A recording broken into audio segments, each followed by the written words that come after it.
All right, looks like we are ready to go. October 6th, coming up on Halloween. Can't believe it. Don't know what happened to 2022, but I'm ready for 2023, and it's coming fast. So, all right. Well, anyway, any particular topics you guys would like me to cover today? I got a couple of things I want to share. One of them, let me see if I can find it. It's an ad that I got in my email, and I thought was very interesting. Kind of goes back to what I told Richard about his image that he chose for his homepage about stormy seas not being probably a good idea. So let me share this, show you what I came up with, or what I came across rather. Okay, so this is an ad for a cruise line, Windstar Cruise. Now, I don't know about you guys, but I don't know that I would want to be on a cruise ship that hit the beach. And with this kind of water coming in behind it, I just think that's a bad idea from a visual standpoint. So it's not. You can book on the Concordia. Yeah, it's not just never me mind. It's not just me that makes these mistakes. This is a big company. This is Windstar. And that is clearly a mistake by their ad department there. I have no idea what the hell they were thinking, but that really doesn't make me want to go on a cruise ship. So thought I wanted to share that. I come across this stuff all the time, and now I'm just starting to slide it onto my desktop so I don't forget about it. So let's see, what else have I got here? Oh, I'm going to have to go back and dig it up. Last week we were talking about like opportunities that are going to be coming up for people in the web space. And one of the big opportunities that we talked about was like payment gateways and moving in and allowing companies to accept cryptocurrencies. And I don't know if any of you guys are even remotely interested in this or not, but I think there's going to be a tremendous amount of money in development in the blockchain stuff. I don't know squat about it. So I am definitely not your guru in this space, but if you're looking for an opportunity and you're a developer, or you know some developers that are looking to really be ahead of the game and like position themselves where we were able to position ourselves back in the mid 90s and really take advantage of a monster movement, that might be a good place to point them in that direction, or point yourself in that direction. Myself, I'm not looking for a new career, so it's not an opportunity for me, but I know there's some of you that are looking for that, and that might be a good one. Learning how to develop. And again, I'm saying this in complete ignorance because I know nothing about it, but I know there's a massive opportunity here in the development of all of these different ledger systems. And the one that I saw, I watch a lot of YouTube videos in the space about the whole crypto thing and the XRP and all that. And they had a platform, and I should have written down the URL for it. I didn't. I'm gonna have to go back and find it if you guys are interested in it. But they had a URL of a website that had tutorials on, it was almost like how to develop an HTML, but it was how to develop in blockchain, specifically for the XRP ledger, the XRPL. So I saw that. I mean, it definitely caught my eye. I'm like, holy shit, somebody is going to get rich off of this movement. Not going to be me. I'm beyond that phase, but there's going to be some young bucks come down the mountain and take advantage of this this little opportunity. Anyway, I wanted to throw that out. I will go back and find that, and I'll post it. I also posted some new stuff in the traffic tab inside your members area about Performance Max. We are supposed to get the videos from Perry. It was supposed to be yesterday. I haven't gone in to look to see if they're there yet, but if not, they should be any day now that they're going to release those. And I will put that stuff in there for you guys too, because Performance Max, I think, is going to be an absolute winner. If you're looking to do any kind of paid advertising, it's a game changer. Like if you've mastered any paid traffic source, this is going to be a no-brainer for you. If you haven't mastered any traffic sources and you want to, this is probably the one to focus on. The guy's name that I saw at Perry's event is Chasm Aslam or something like that. Very odd name, very odd guy, but the guy is freaking brilliant and he really knows his stuff. I put a link in there in the traffic section under your membership area. It's a link to his YouTube videos, and one to a particular video that is definitely worth a look. And he knows his stuff. If I were going to go in there and learn that stuff, he would be the first one that I would take a look at as far as to learn from. But paid advertising, you know, if you haven't done it, I'm hoping it's because you're not ready yet. But if you are ready, if you have a funnel, if you've got a mechanism online where you could send traffic and it could convert to dollars for you, I'm hoping that you give it a shot, because it's almost like having your own personal ATM machine. When you can pay for traffic, you know, and you're going to buy traffic anyway. You're going to pay for your customers, no matter how you slice it. I have so many people I've heard tell me, oh, I get my customers for free. I don't know if that's true or not. I have a doubt about that. But one way or another, you're paying for your customers, whether you're paying in advertising or you're paying in commissions or you're paying in blood, sweat, and tears. One way or another, you're paying for customers. You know, you might be out there beating the pavement, pressing the flesh, they call it. There's a price to that. You know, what is your time worth? I don't care how you're doing it, you're paying to get your customers, right? So let's not kid ourselves. Roger likes pressing the flesh, I think. I like it too, Roger. But I think we all like that one. But that's an old MLM term, press the flesh. But you know, they also call it belly to belly, whatever you want to call it. It's talking to people. It's communication. Now, I don't know about you, but I get worn out talking to people.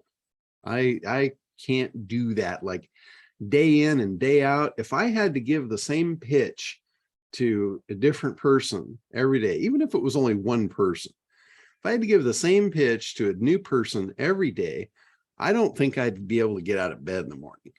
That is just not a day I want to wake up for, you know. And if you think about a salesperson, I mean, I don't envy salespeople at all. I know some people love that shit. They love to get on the phone. I had one of my resellers tell me, he goes, man, it's just a stress reliever to be able to pick up the phone and talk to people. And I'm like, dude, I need to hire you because that is not something I like to do. You know, whether it's on the phone or on the Zoom or in person or whatever. But sales is a critical piece for you to run and grow a business. And if you're not going to grow a business, why do it? You know, it's just, why do it? Why even consider it? If you're just going to get enough money to get by and you're going to go through all the pain in the ass of a business, why? That's not what it's for. Business is to allow you freedom of time and money. So The only way to do that is to replicate. And if you're talking about pressing the flesh and doing individual sales presentations, that's a lot of work. You're going to get burnt out. So when I talk about paid traffic, I'm talking about taking that thing that you used to do, which is talking to people, figuring out what you need to say. You know, there's people that call this a script. We all have a script, whether it's written or not. We know what to say to somebody to sell our products, or at least I hope you do. If you don't, that's job number one, to figure it out. And if you don't know how to figure it out, it's really simple. It goes right to the ACT program. It goes back to the A in analysis. You have to figure out what it is that they want and how what you're offering connects the dots for that. How what you are doing is going to get them a desired outcome that they're going to want to pay for, right? It's really simple stuff. But if you don't do the simple stuff, it's going to be hard. It's not going to work for you. You're going to spin your wheels. You're going to bang your head against the wall. You know how I feel about that. I'm not into it. So it's worth taking some time to do that legwork up front, because the more you know about who you're selling to, and the more you know about what they want, and not only what they want, but why they want it. Why they want it is 10 times more important than what it is that they want. Because a lot of times they don't really even know what they want, but they know why they want it, right? So if you can connect those dots and be able to communicate the fact that what you have is going to get them what they want, that is a winning script. And then you just have to figure out, how do you craft the words around to make it effective? You might spill those words out the first time and it might be a complete disaster. And you didn't make a sale. You know it was right. You know what you've got is right for them. You just didn't explain it properly. And then you try it again. And it's a process of getting your sales script right. What you need to say, the sequence in which you need to say it. The sequence, if you don't know how to do the sequence, that goes back to our creation part of ACT. Grab attention. If you don't get their attention, their ears are going to be closed. So your lips will be moving, but they won't be hearing anything. If you grab attention first, they're going to lean in, they're going to be interested, and they're going to accept what you have to say. Now, that's more important online than it is in person, because in person, your lips are still going to be moving and they're still going to be standing there. They're just not hearing you. But online, they have this little thing called the back button. And if they don't hear what you're saying, boom, back button, they're gone. It's just like the old school. There was a rule of thumb in print magazines when you were running a print ad, that you had a certain amount of seconds. I don't remember how much it was, but it wasn't very long. It was either 3 or 7 seconds. I think it was 3 seconds before the page flipped. So you literally had 3 seconds to grab their attention. Now, what would happen if you just put a big chunk of text that was all the same size? You know, that's a shitty ad, because it's not going to grab their attention. It's not going to hold them for 3 seconds. They're going to flip. They're going to flip you off. That's what they're going to do. So that's not good. So how do you grab their attention? It's white space, not a bunch of stuff to consume. They have to get the message instantly. How do you do that? Big, bold text and what you say in it. It's the big idea principle. Same thing in front of them. If you don't grab them with a bold statement, they're not going to be interested. And then you just become a pest. And that's not the way you want to do business. The idea is to drop a bomb and walk away and see if they chase you. That's what the big idea will do. When I say lean in, that's what I'm talking about. They hear that, say, tell me more. How does that work? How can I get that? Can you do that for me? Like when I do one-on-one with a potential customer, I'm doing it in a way where, you know, the attention grab is on the front. I wouldn't have got the meeting if I didn't get that piece down. But in the meeting, the next step is create demand and desire. So I'm creating demand and desire, and I do it in a big fashion. I do it in a way that they really want it. And I don't make them an offer. I kind of tease them. I don't make them an offer. I get them to ask me, can you do that for me? I love that kind of close because I don't like, I love sales. Don't get me wrong. I absolutely love sales and I love the process, but I don't see myself as a salesperson. That just, for some reason, I don't know, it's a mental thing. So I don't like to do sales pitches. I don't like it. I present it all educationally.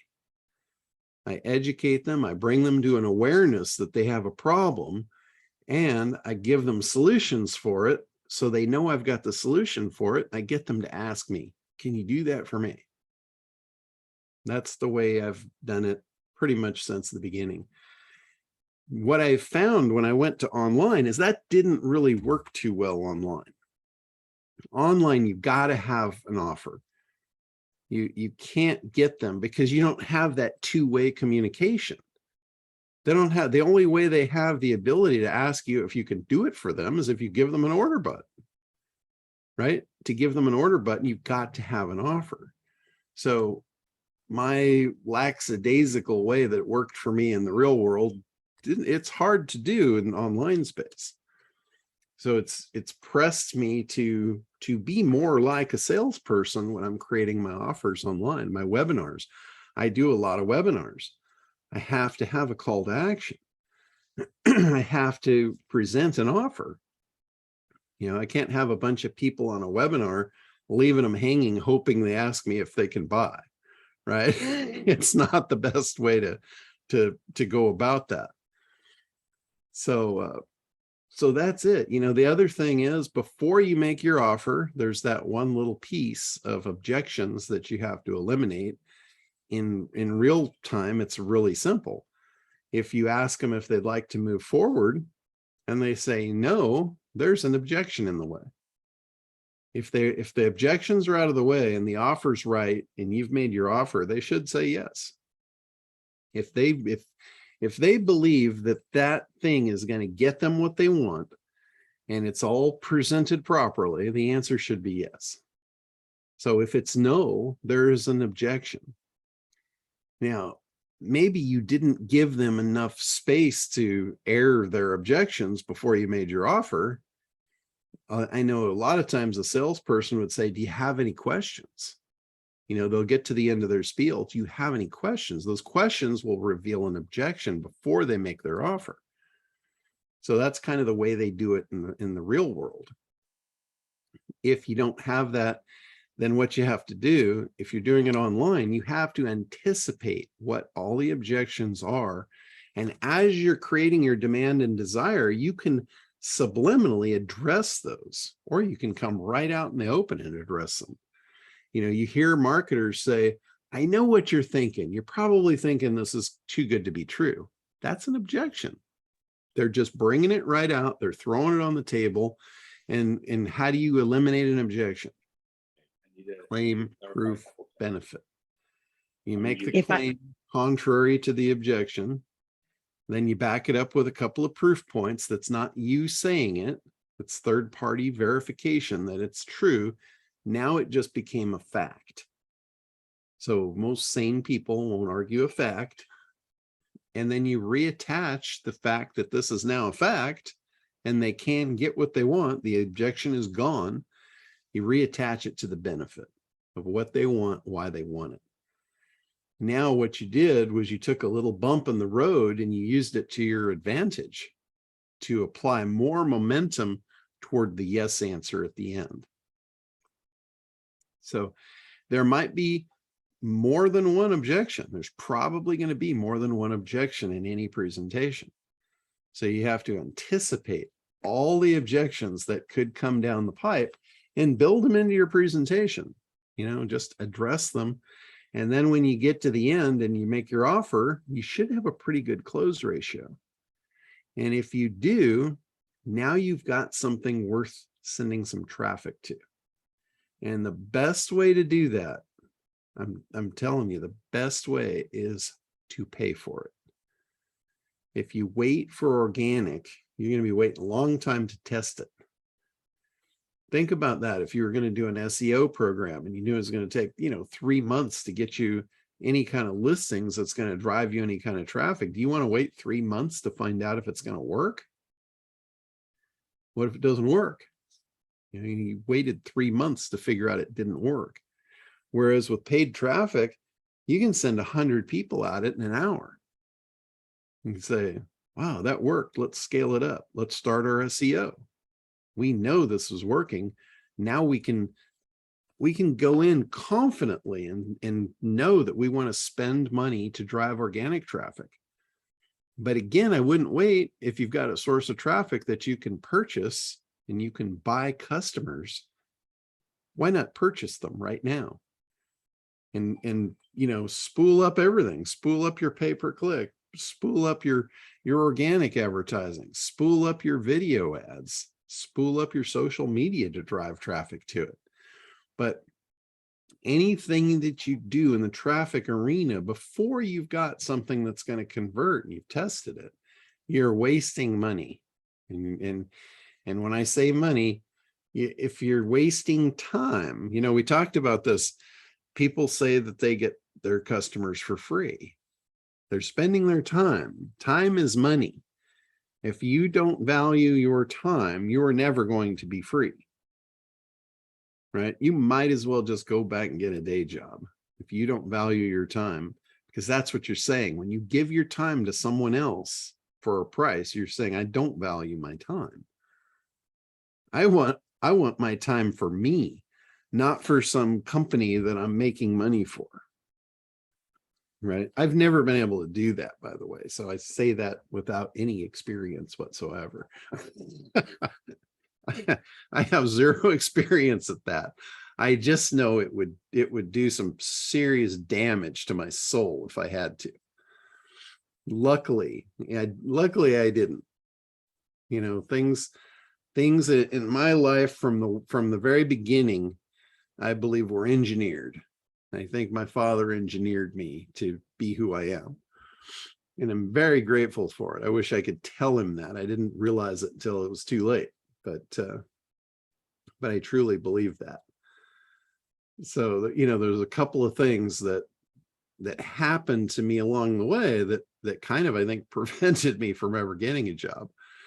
Like, I just told somebody this the other day and it blew their mind. And you guys may have heard this already because I've said this several times. But when I turned 16, all my friends turned 16. And they started getting jobs at fast food joints for, I think it was like $1.35 an hour.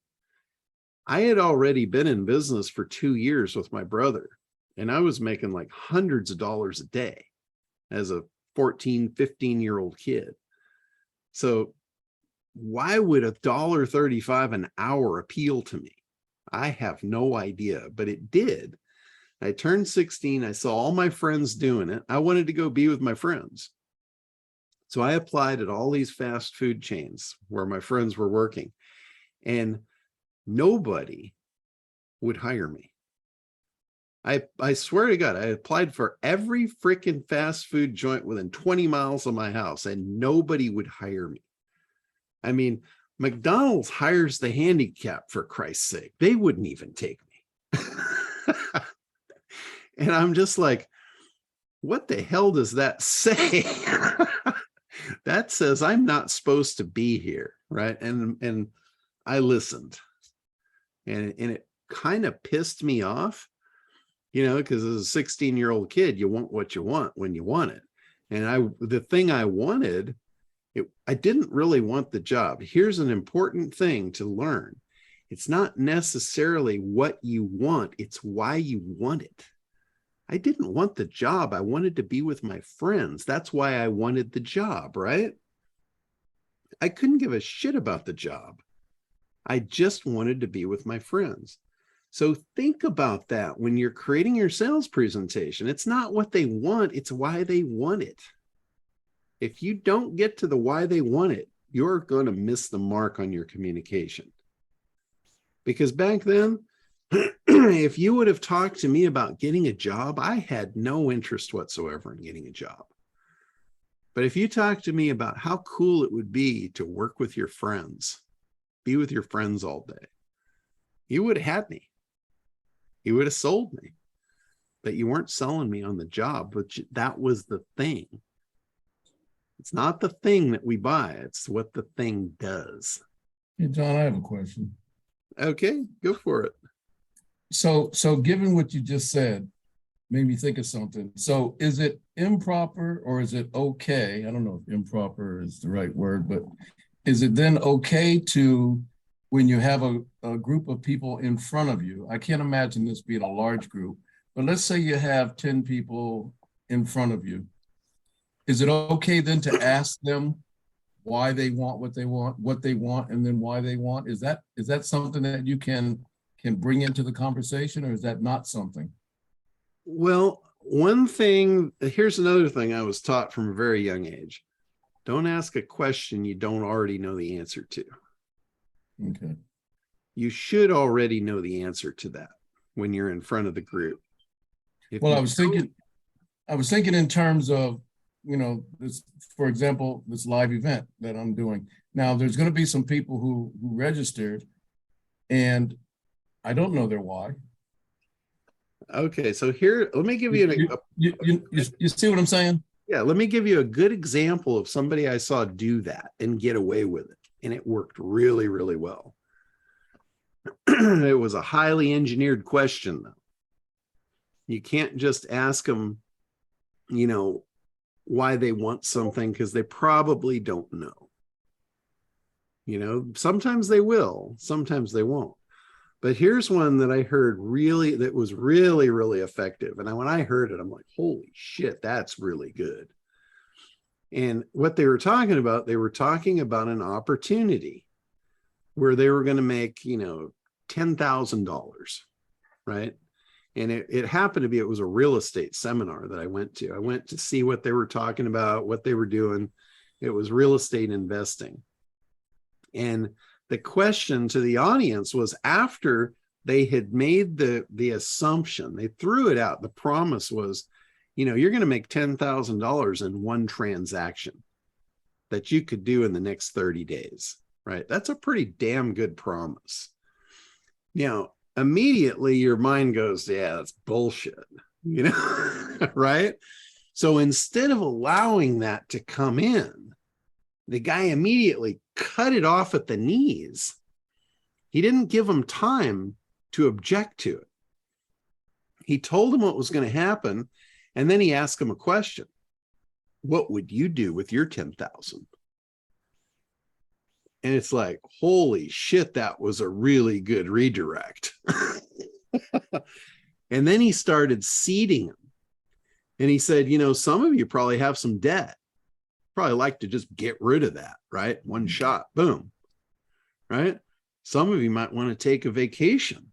Wouldn't that be cool? Take your whole family out to some place they've never been and always wanted to go, or maybe never even thought of, and just show them how cool this is. So he's pointing a rosy picture right away. Yeah. Yeah. He's derailing their ability to even say bullshit by activating their imagination for what they really want. And he figured out like the main ones. He knew his audience. He knew some of them were in debt up to their eyeballs. He knew some of them were working their ass off and needed a break. He knew. He did his analysis and he did it damn well. And his communication was right on point. So you should know that before you enter your room. Okay. If you're a one-on-one, yeah, ask away. And when you ask them, make sure you don't let them off the hook too easily. You can't really, this is hard to do in a group environment. Mm-hmm. But if you got somebody one-on-one, keep asking them what's important about that. Why do they want that? Like somebody might say, yeah, I want to make $1 million in 2023. Oh, what's the significance of $1 million? Mhm. You know, what does that represent? You know, you don't need $1 million. What do you need it for? You know, and then when they tell you, what's important about that? You know, why is that so important to you? Like they might say, hey, I need to put my kids through college. Why is that important? You know, maybe you want to give them a better life. Maybe your dad couldn't do it for you. You know, if you figure out what the hell is behind it, you will be very, very powerful, and you will have a close ratio you won't even believe. Okay. One other quick question.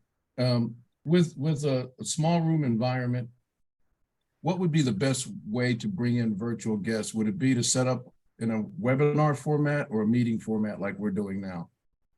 So when the guest speakers come in, what's the best? Well, you would What do you think the best way to do? I would say you would do that in a webinar format with a moderator where you've got just the two of you. Okay. Because not everyone is going to be connected. You've got basically one room is your feed in or your feed out to the person, and then their feed in. So it's basically you want a two-way communication there. And so it would appear that they're speaking to the room. Correct. Etc. But there's a big screen television. Yeah. Okay. All right. Yeah. I've actually done it even just with audio. Like this goes way back. Dory Friend, who's big in the SEO space, she kept wanting me to go and speak at her events. And, you know, I didn't really have a lot of interest in traveling at the time. This was way back, and the places where she was doing her events is not a place I would want to travel to begin with. So it was always a no. And then finally one year she goes, I have to have you. She goes, I really need what you can offer, you know, to my group. They're drowning. And I said, well, where's the event? When's the event? Where is it? And it was in Sacramento. And I'm like, oh no. There's absolutely nothing I ever left in Sacramento, so I don't need to go back there to get it. But I agreed that she could put me on a Skype call. Back then it was before Zoom, so you could do a Skype video conference. And for some reason, the feed didn't come through, the video feed. All they could get was my audio. So I did my thing. You know, I spoke to the room just through the speakers in the room. Mm-hmm. And she said it was the most amazing thing. They were so compelled to every word I had to say. And she said they were making notes like nobody's business. And it was funny. Like 2 years later, I was at another conference and we were at lunch around round tables. And one of the guys was at the table and he didn't know who I was because they'd never seen me. You know, they didn't know what I looked like. They had just heard my voice. And he's like, your voice sounds really familiar. He goes, who are you? And I told him my name and he about came unglued. He goes, oh my God. He goes, I was in Dory's event when you were speaking. And he said, it was like we were listening to the voice of God. And I'm just like, wow, that was really cool. Well, it was probably more concentrated on the voice because they weren't sidetracked with watching you. Yeah. But apparently it had a big impact.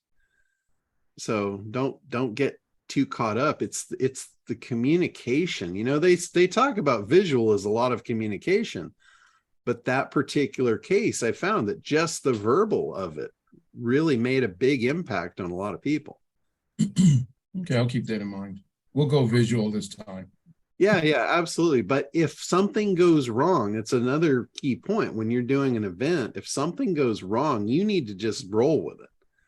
You need to take advantage of what's there and play it off as though this is not a big deal. This is the way it's supposed to be. Right. By the way, that COVID ad, that copy that we did, really helped a lot. Oh, cool. Yeah, it's kind of interesting. It's all about, you know, grabbing attention and punching things up and speaking to what they want. Yeah. You know, I think you had, if I remember correctly, you had bullet points that were all about what it is, not what it does. Right. You got to focus on what it does. Yeah. And the results. It will make a world of difference. And also in your presentation, you know, I work with people on creating presentations, and, you know, when they come up with their presentation, a lot of times they'll go into their story, and and I'm like, whoa. The story needs to be engineered. It can't just be you spewing. Like, I tell you guys a lot of stories about what I did, you know, growing up and all this stuff, but every one of them is for a point. It's not just for me to tell you my life story. It's for a specific point, to prove a point or illustrate, you know, a learning point. And it's the same thing when you're doing a presentation. What you're trying to do is you're trying to get to a sale. You're trying to do one of four things. You're either trying to grab attention. Sometimes you can use a story about yourself to grab attention. If you can, plug it in. Mm-hmm. But when you've done it, when you finish that piece, the story's over. You don't have to tell them the next thing that happened in your life. Right? Move on. You killed it. You killed it. So stop shooting it after it's dead.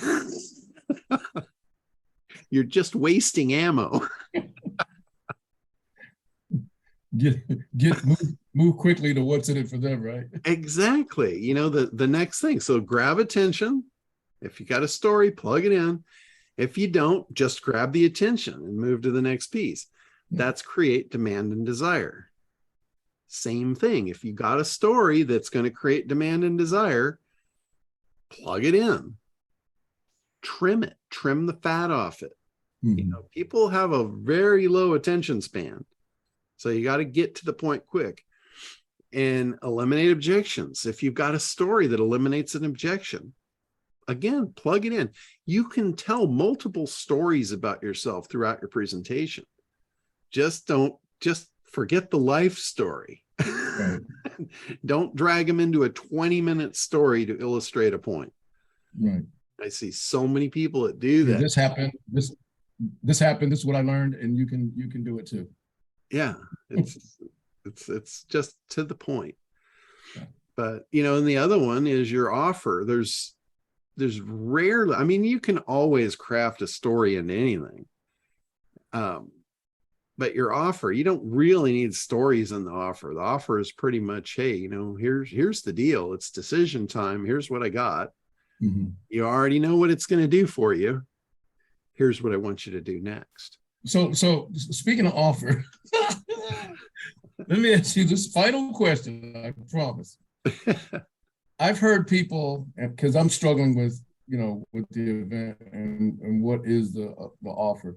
So you can offer three things or you can offer one thing, in my mind. You can offer something easy and low impact or low cost.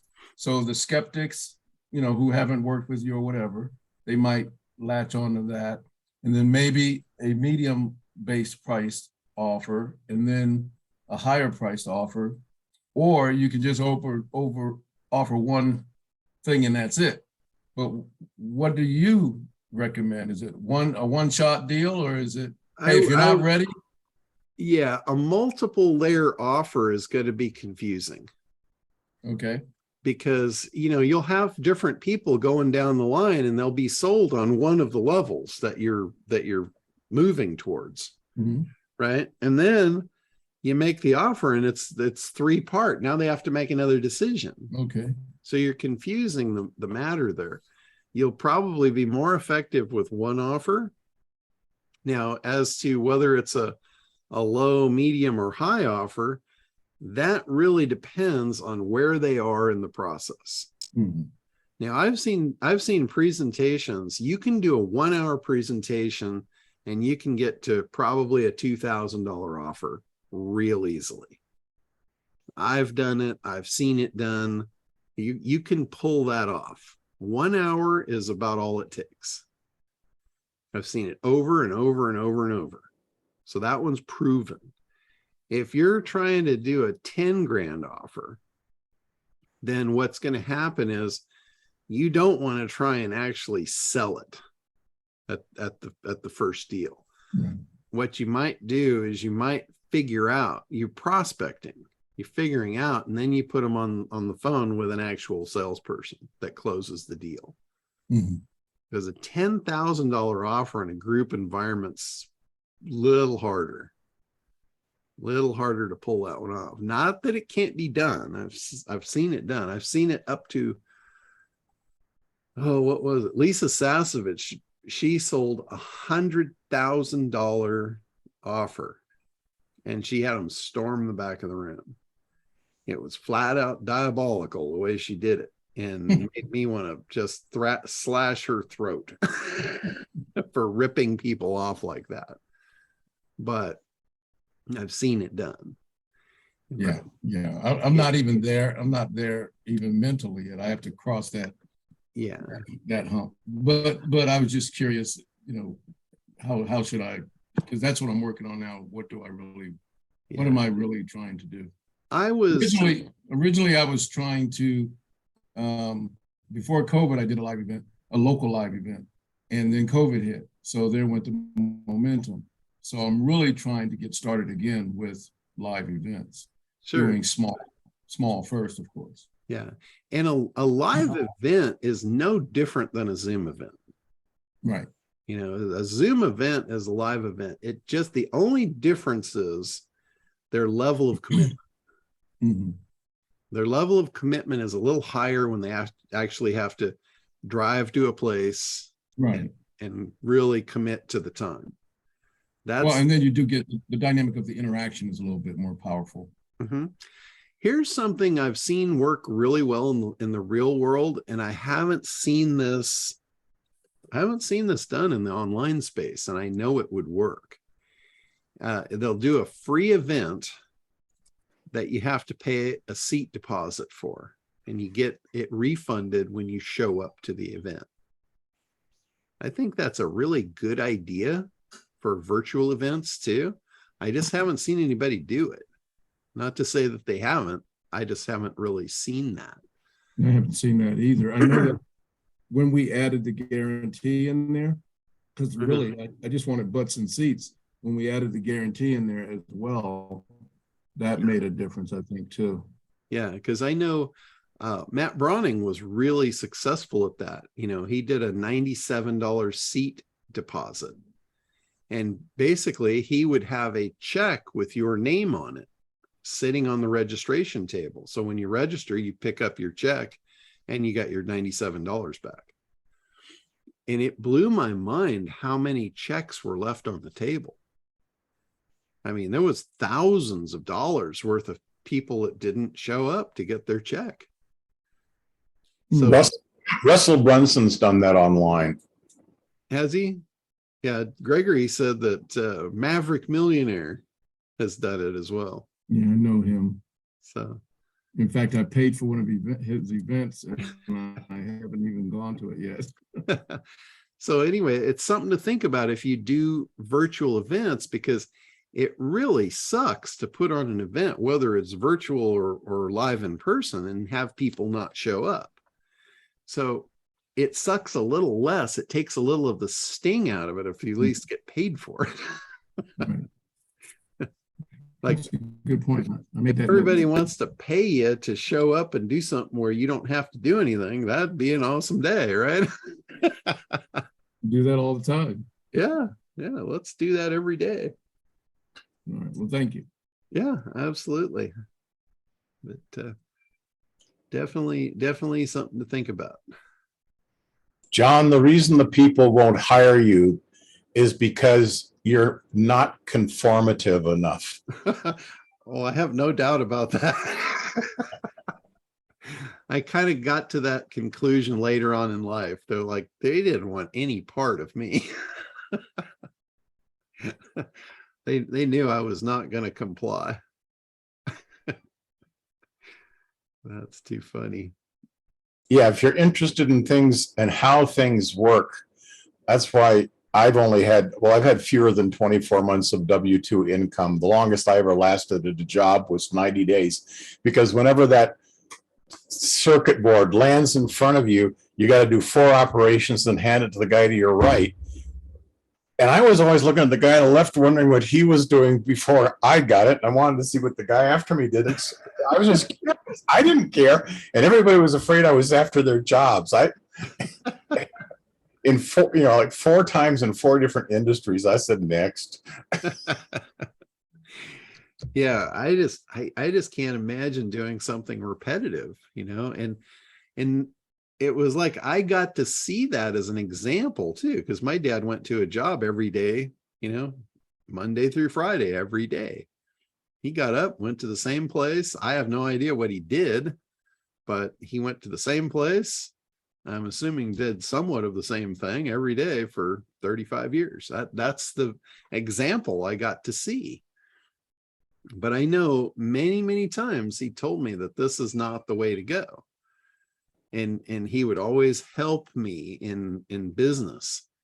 Like he would say, anything you want to do, let's talk about it and figure out how to do it. Or like even when I had a paper route, he was showing me like, here's how you collect on these days. This is when people are home. This is when they're sitting in front of the TV, not doing anything.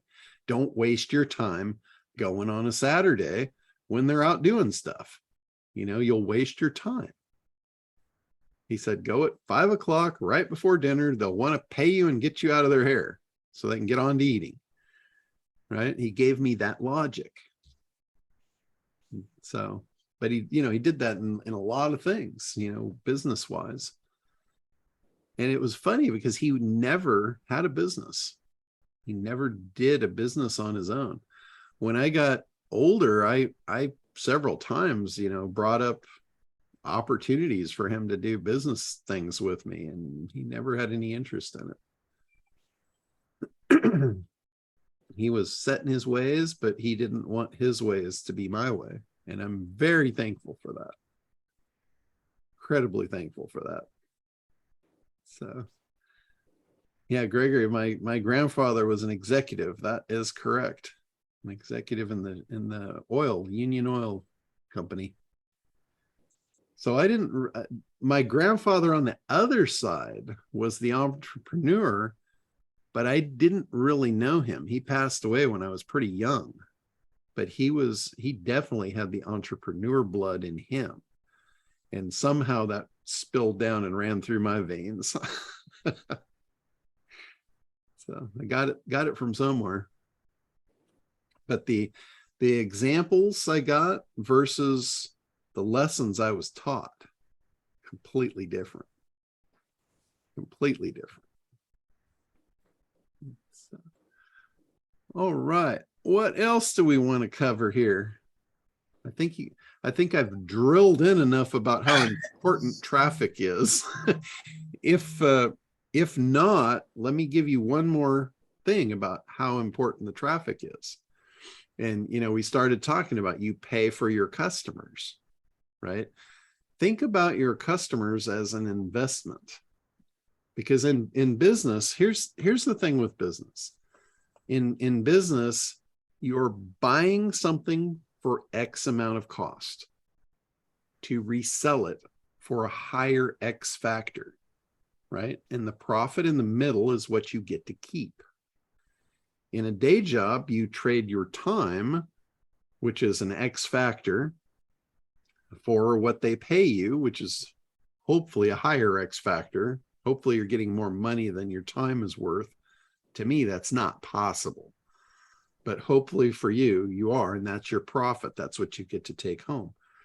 So in business, you get to set those things. You can negotiate and get better prices for what you're buying, which increases your profit. You can also package the thing and make it more valuable and sell it for a higher dollar amount and make more profit. The thing that you can do in business that you can't do in a job is scale. You can't scale your time. You can't duplicate yourself and make twice as much money, right? In a job, that doesn't exist. But in a business, you can figure out, how do I sell twice as much? And as long as your time doesn't get in the middle of it, you've made twice as much in half the time. That's where you can get real creative. But no matter how you slice it, you're buying something for X and you're selling it for Y, and you're keeping the Z difference, right? It's math. It's simple math. So if a customer is worth X amount, you know that number, right? You know, if I sell them this, they're going to buy this for X price. And I know it costs me this much. So you know how much you have left over, right? That's if you do it one-on-one.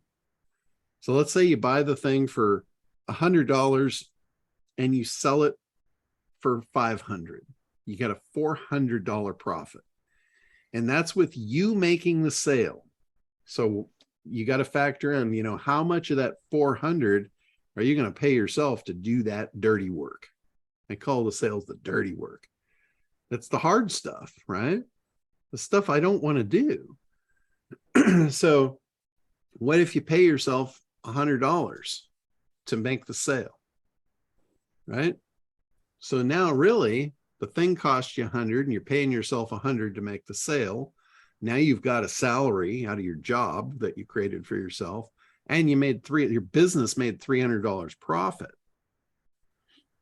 Well, as a businessman, what if I want to take myself out of that picture and I just want my time? I want the business to make money without my intervention. So I'm going to outsource that sales process. I'm going to buy that customer.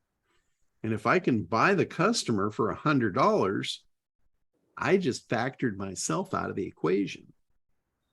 So I still paid the $100 out. I got myself out of a $100 an hour job to make a $300 an hour job with no effort on my part. It's a much better way to do things, and you can scale it. Because now that you're out of the picture, how many of those things could you sell? So hey John, that outsourcing that you're talking about is technically the marketing aspect, right? Well, it's the traffic aspect. It's buying customers. It's buying traffic. Like if you can buy $100 worth of traffic and that converts into a sale, that's the same thing as you paying yourself $100 to go make that sale, right? As long as you've got enough padding or profit in there. There's another way to look at this too, is you don't have to make all your money back in the first sale. That is called investing. You know, the most wealthy people on the planet invest. There's no doubt about it. They invest. They put money to work for them. And how wealthy they get comes down to how many times they can double that money and keep it working, right? That's what it comes down to. It's return on investment. You know, they even call it ROI in the marketing world. It's return on investment.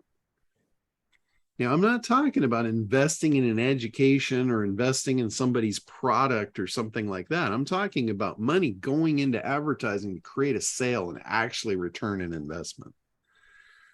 So when you do that math, you have to know what the investment is actually going to return. And a lot of people are very short-sighted with this. They look at the first sale as the return on investment. That's not the return on investment. That's just the start. I look at every customer as a lifetime value. And I have a very high lifetime value of a customer. Even if it's a customer just for this call at $30 a month and they stay for 5 years, you know, that's $30 a month for 5 years. I provide way more value than what I charge. So why wouldn't they stay for 5 years? Why wouldn't they stay forever? Why wouldn't they stay as long as it was beneficial to them? So it's not $30 sale. It's a lifetime value. along the way, let's say they stay for 5 years. Along the way, I'm going to make other offers to them. These offers are going to be automatic. They're going to be like an email blast. So my cost of sale now is next to nothing. It's going to increase the lifetime value of every one of my customers over the lifetime value. Even after they stop being a customer, I still have the opportunity to sell them more stuff. I come across an affiliate offer that I think is going to be good for them. I've got them segmented into lists. I know who's in what list and what's important to them and why they want it. So if I come across something that is beneficial to them, I don't look at it as beneficial to me. I don't do stuff just to make money. I look at it as if I've got something that's beneficial to that part of my list, I will bring it to them as an opportunity and I'll make money off it. But I'm not one of these guys that'll just jam every offer I can find down everybody's throat in hopes that I can pay my bills. I don't do that shit. I know there's a lot of people that do. And it's not really people I want to be around. It's not people I want to do business with. You know, it's, I know you guys know a few of them. They just make you feel a little icky. We all know a few. I don't want to be the icky guy. You know, I want to be the helpful guy. I want to be the guy that you think of when you need something. Hey, I should ask John, where should I get this? Or is this good? That's the guy I want to be. You know, that creates lifetime value. So now, what if I sell the you know, the $500 thing? It costs me $100 to do it. So there's a $400 profit. What if I have to spend $400 to acquire that customer? Is it still worth it? Where I make zero profit to acquire the customer, but I'm acquiring customers on a daily basis that have a lifetime value. That's where a lot of people are short-sighted. They see it as I can't put money out if I don't make money right now. That is a scarcity mentality. That's a mentality that tells me you should just go back and do a job because you're not thinking like a businessman. You're not thinking like an investor. You're thinking like an employee, and that's maybe where you belong. Nothing wrong with that. My father was an employee. You know, he thought outside the box. He just never stepped outside it. So, and I have tremendous respect for him. No, you know, don't get me wrong. I'm not saying there's anything wrong. If you are an employee embodiment, then that's where you belong, and it's okay.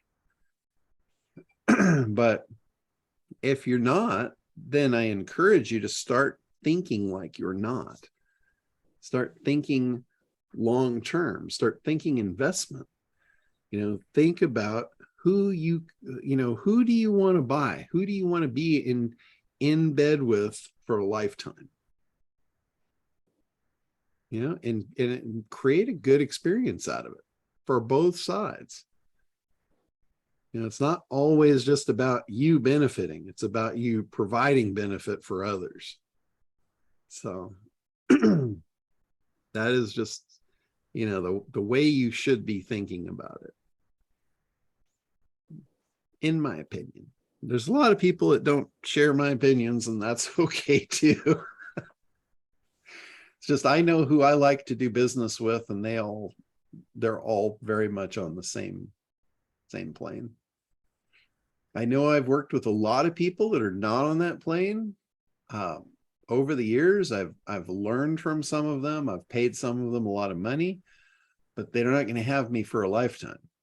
They had me for just that short block when I needed them, and I got what I needed, and I'm on.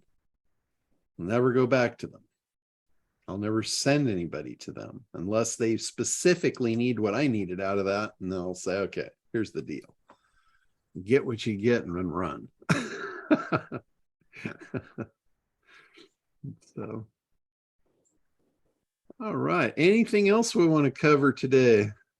I know I never come on to these with any particular topics generally. So, a footnote for the paid ad. Uh-huh. you know that I did that stupidity with Yelp.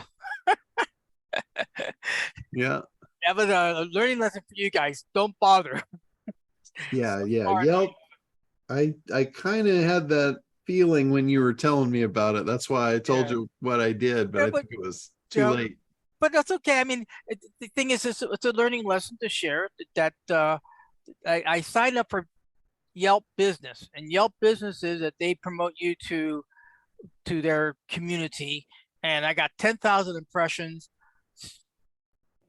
12 or 16 Yelp page visits, and two to my actual site, and the two of the actual site were me testing the system. So that's to share with the group. But going back to the paid ads, so I'm going to be cutting them by the end of the month, and they're done.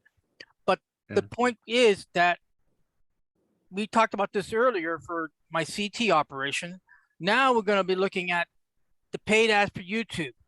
So there you said what we do, we can when we buy a paid ad on YouTube, we can actually have our paid ad placed in front of somebody's channel. We have that power to say, hey, we want it here. Yep, you can have a particular video. You can place your ad over any video, any keywords, anything. It's very, very good. But what you might do is you might take a look at Performance Max, because Performance Max encompasses the video ads. I missed the opening 3 minutes. So Performance Max would be that would actually would be the next cannon to bring up to the line.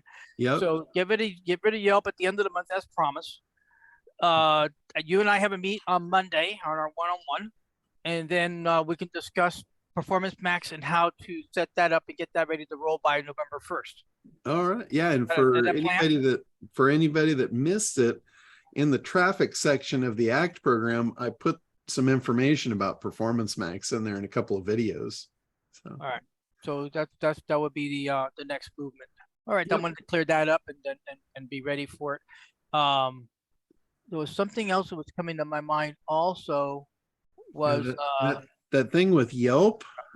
I did the Yelp thing some years back, and somebody told me the same thing I told you, and it was after the fact, just like you. And what they said was, why would you want to put yourself in a community called Yelp? They said, it's a community of complainers. Like, what does a dog do when you step on his tail? He yelps because he doesn't like it. It's a group of complainers. That's what Yelp is. Like, if you look at the Yelp reviews, it's almost all negative stuff. and then you go and advertise there. Hey, John, what's Performance Max? Performance Max is Google's new revolution of pay-per-click advertising. And it goes so far beyond pay-per-click. It's AI based, AI driven. And in short, what it does, it takes all of Google's data that it's collected since 2006 and possibly beyond, and it knows what you're trying to sell. Like, you give it the parameters over what you're trying to do, and then it will go and it will find all the other people that have made a purchase similar to that. And it doesn't just collect that list. What it does is it looks back at their history and it says, what did they do that led them to the purchase? What did they go to first? What content did they consume prior to the purchase? And then what it does is it starts looking for people that are in the same cycle, and it brings you in front of them. It's absolutely brilliant. So is that something you invest in monthly, or? It's just like their pay-per-click program. You're basically buying impressions, and you can do it several different ways. You can do it by performance. That's why they call it Performance Max. But it doesn't just do pay-per-click. It looks at all avenues of where it could place an ad in front of them. Because what it's found in a lot of cases, somebody that made a purchase of a product, they didn't initially search for it, right? They didn't even know about it. They came across it in some other mode, And then they took this journey, they call it the client journey from, and I graphically illustrate this in the pyramid of awareness in the ACT program. Initially, they're in the base of the pyramid, which they're completely unaware. They don't even know they have a problem. And then all of a sudden they're alerted to the fact that they have a problem, and now they start searching for a solution. And then they start looking at products. And then they get into the decision time, and at the top of the pyramid, they actually make their purchase. So what Performance Max is doing is it's looking at all of that data, and it's saying, where are the purchasers? Where were they when they were unaware? And then they put your ads in front of them. So it's product-based and service-based? It's not just looking at products? No, anything, basically anything that leads up to a conversion. Okay. You basically train it to what your conversion is, and then it goes out and it looks at all the other similar people that have converted in that fashion, and it says, okay, how did they get here? And then it knows, the rest of the populace, anybody that's in that pattern or in that frame, they start delivering your ads to them. And it doesn't just do it on Google search pay-per-click. It does it in display network before they're even searching. Does it in YouTube video ads. Where those people are, wherever they are, it's going to bring it in front of them. And Google's network of ads, they have a display ad network that covers damn near everything online. I mean, they can place their ads inside of Facebook. So it's very, very powerful. It's another one of those things that if you were looking for something to do, if you were looking for an opportunity to offer services to businesses, that would be a phenomenal service.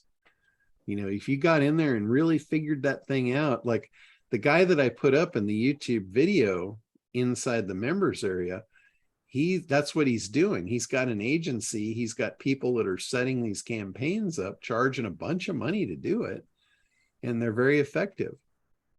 The reason it even came about was Google looked at overall, Google's an ad company, right? They sell advertising. That's where their money comes from. They looked at their performance, and their performance sucked.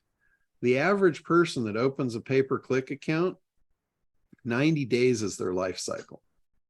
They spend money for 90 days and they stop, right? So Google's figuring out that's a bad experience. How do we get them to pay us forever? And they realize the only way they're going to pay them forever is if they get results. They're going to pay for performance. So Performance Max takes the mystery out of the reason that the 90 days is because nobody figures out pay-per-click in 90 days. They don't get the right keywords. They don't have the right landing pages. They don't have the right copy. They just 90 days, they're never going to figure it out. Unless they're a real marketer and they go into it knowing all that stuff and they get close to the mark and they can get some results and then fine tune it.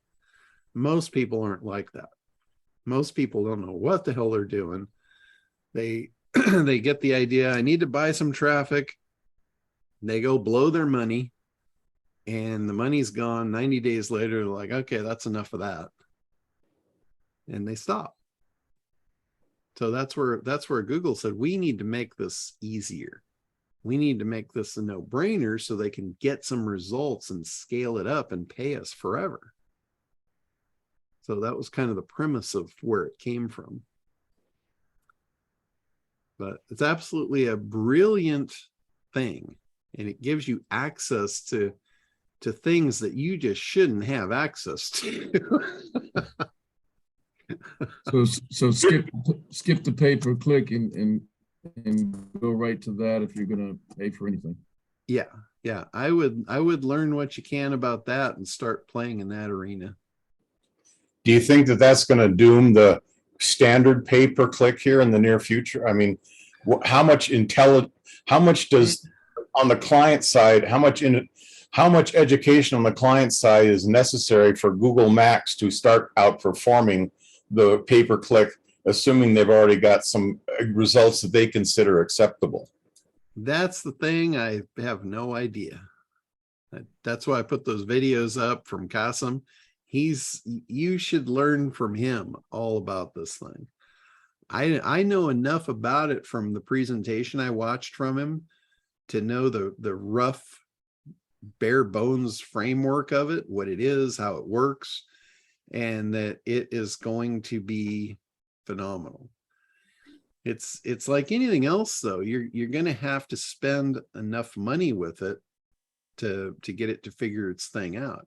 It's like if you don't go into Facebook with probably a $10,000 budget, you're going to waste your money. I'll just tell you that right up front. If you go into Facebook and you don't give the Facebook algorithm enough time to really optimize the account for you, you're just going to waste money. Because the first results you're going to get are not going to be good. Well, then that tells me there's no sense in going into Facebook ads without having somebody who is a professional at creating the ads for you. Yeah, that's not what I do for sure. yeah. I mean, in Facebook, if you get the targeting right and you get the messaging right and you're really good at that piece, you could probably get away with it. But most people go into it and they follow the method of a lot of what people train, is they train you to shotgun approach and let the Facebook algorithm figure it out. And if you do that and you get over that hump and that hurdle, it could be really good. But you got to have a lot of money going in to get over that hurdle. So after talking to you a couple of weeks ago, traveling to New York and seeing my daughter-in-law and coming back, I find out that my daughter-in-law is a social media guru. Oh, cool. And she's young on top of that. So I'm meeting with her for the second time at 6 p.m. because she's looking at doing some things in social media for me. So I'll let you know how that goes. But specifically, even including this live event, even on short notice. But she had my head spinning the other night when I was listening to her. I'm like, just do it. I don't know what that means. I had some success with a Facebook ad for a live event. I don't know if you heard about that. It was quite some time ago. I was doing a thing in Irvine, and I only had 10 seats for it. So I wanted to see if I could fill them with a Facebook ad. And I gave myself a $500 budget, and this was over 10 years ago. It's probably like 12 years ago. So I gave myself a $500 budget, and I think it was like 2 weeks to fill the seats. And I followed all of what all the gurus said, use the pictures of the pretty girls and the eye contact and all this stuff. And my results absolutely sucked. And I was doing like $5 or $10 a day. And finally I shut it off, and I'm like, hell with that. I threw all the girls out the window. I took a picture of me on a podium with a big screen up next to me. And I changed what was on the screen to a big sign that said SEO secrets being revealed. So there's a picture of me in front of an audience with that screen that says SEO secrets being revealed. I used that image. I threw that out, and I did another $5 or $10 for a couple of days, and it didn't get much more result, but it did get some result. I think it got one person to purchase a seat. And it wasn't just that. I was offering beer, wine, sushi, and sandwiches as it was like an after work thing. They could come after work, get beer, wine, sushi, and sandwiches, and SEO secrets being revealed, right? Pretty freaking enticing, especially since I was advertising it only to just the area local, like right there in the community. Anyway, it was like probably a day before the event, I had like $350 left in the budget that I hadn't used. And I'm like, hell with it, let's dump it all. I opened the floodgate and I said, no limit, blow the budget. And it filled the seats. What?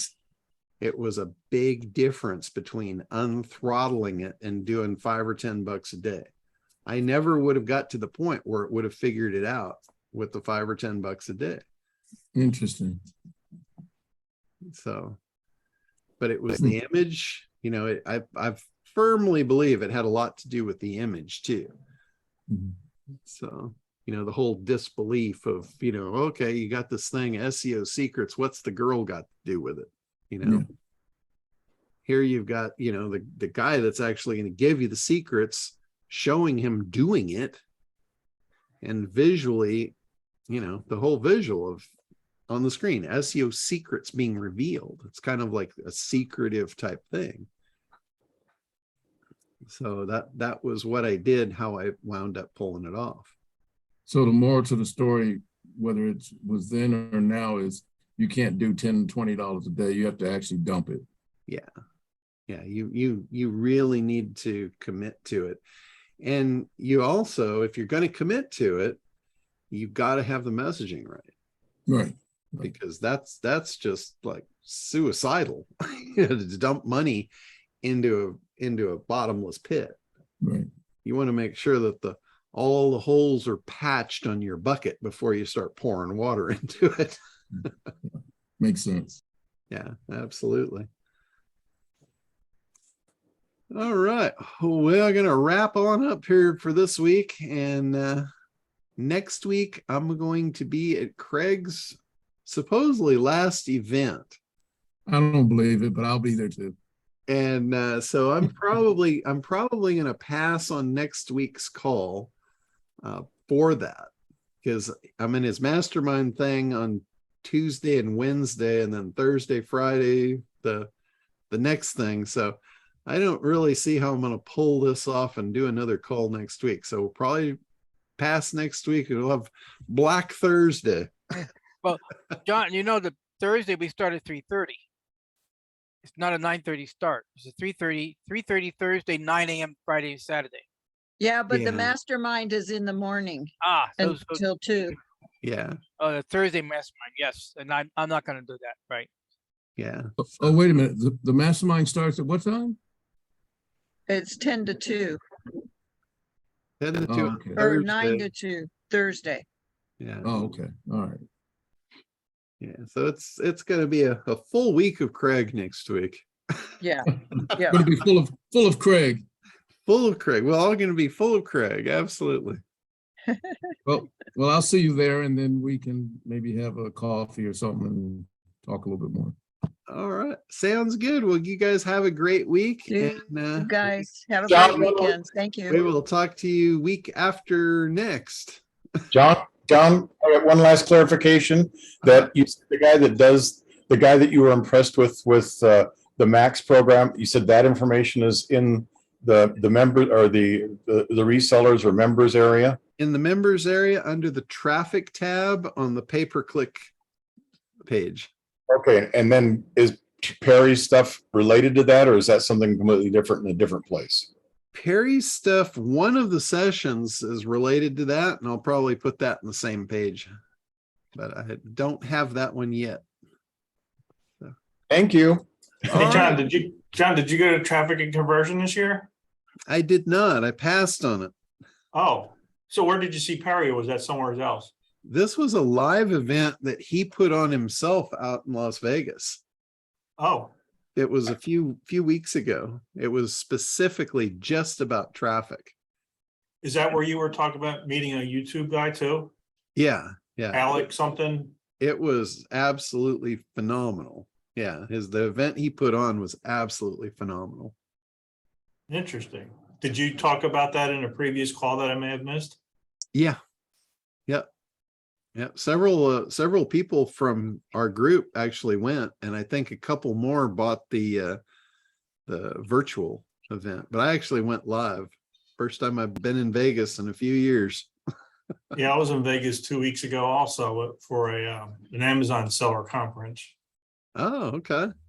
That was very interesting. How many people there? A lot? Probably a good 1,000 people. Oh, wow. Yeah, there's a lot of people. You were talking about that the Bitcoin or the what's the other thing? The blockchain, the thing you talked about at the very beginning. Yeah, yeah. There was a guru there that always talks a lot about Amazon, and I was very interested to hear him talk. His name's Kevin King. He's a big guy on Amazon. Okay. And I sat in there, and all he talked about was just Bitcoin and blockchain and blah blah blah. And I'm like, I'm out. I didn't understand anything he was talking about. Wow. It's very tricky business to be in my Yeah. opinion. Yeah, no, a lot of people are moving that direction. There's a big movement. Yeah, that's what he says. Yeah, no, it's absolutely true. It's going to be like the next wave of e-commerce. So what did you learn from Perry? You said you're going to be putting something in the members area. Yeah, there's he had 3 days worth of speakers, and they covered a lot of different sources of traffic. And, you know, some of it I couldn't care less about. But the ones that I was particularly interested in was the Performance Max and the YouTube ads. And then once I found out that in Performance Max, it'll actually run your YouTube ads for you, and it can actually create content for you, including video ads. And I'm just like, you gotta be kidding me. You know, it incorporates all kinds of AI creation pieces based on what people react to. So if it sees people reacting to a video and then going to this and going to a blog post and going to that and then making a purchase, it will actually recreate that for you. It's freaking phenomenal. It's unbelievable. Yeah, there's a lot of stuff with Performance Max. I had 2 businesses, one that was running standard PPC that switched to Performance Max, and another one that's still on Performance Max because they say it works better for specific products. You can do more tweaking with it, where the Performance Max is more learning with the AI, and once it gets going, but it takes a good amount of time and money to get things dialed in. But once you get it dialed in, it's supposed to be really good, because it does use a lot more assets than the traditional PPC, you know. Yeah, absolutely. And shows up a lot more different places. The information that you're getting, is it from Google? Yes. You might want to take a look outside the box.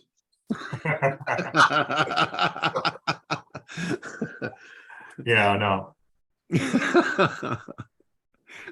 Yeah. So what was Perry selling? Was he selling a program? No, actually wasn't selling anything. He sold you on the event itself. And then he had speakers, and none of the speakers were really selling anything. It was a different type of event. They were all just there to educate. Now, granted, they all had agencies, so they probably picked up some business on the side, but they weren't pitching anything at the event. It was really good. It was really solid information. Wow.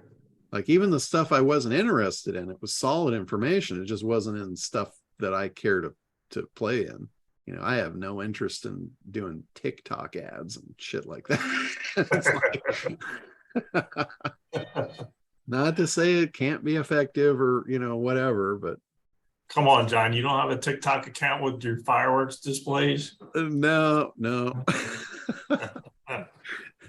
Sorry, you're probably not going to find me on TikTok. TikTok with some deep sea fishing stories. Come on, John. We'll see you out there. Well, maybe for personal stuff, but not for business. I got a big one. Yeah. All right. Well, I will. Thank put you, that John. stuff See you up. next week. Keep you guys all posted.